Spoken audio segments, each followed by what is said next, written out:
आज आपण कॉक्सिडायनिया याविषयी बोलणार आहोत.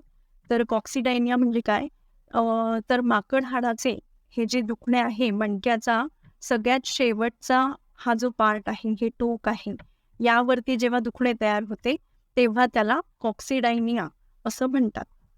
तर हे दुखणे निर्माण होण्याची कारणे काय आहेत ते आपण बघूयात. सगळ्यात पहिलं कारण आहे ट्रॉमॅटिक.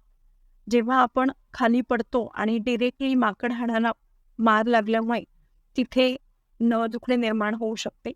दुसरं कारण आहे अ, जास्त काळ रॉंग पोश्चरमुळे, जास्त वेळ एका ठिकाणीच बसूनचे काम केल्यामुळे सुद्धा त्या ठिकाणी दुखणे तयार होऊ शकते. आणि तिसरं कारण आहे चिमटा लावून नॉर्मल डिलिव्हरी झालेल्या लेडीजमध्ये सुद्धा चिमटा लावल्यामुळे कॉसिक्स म्हणजे माकड हाडावरती प्रेशर येऊन त्याचे दुखणे निर्माण होऊ शकते. तर या दुखण्यावरती आपण इंजेक्शन पद्धतीने कशा प्रकारे उपचार करतो ते आपण माझ्या पुढच्या व्हिडिओत बघूयात.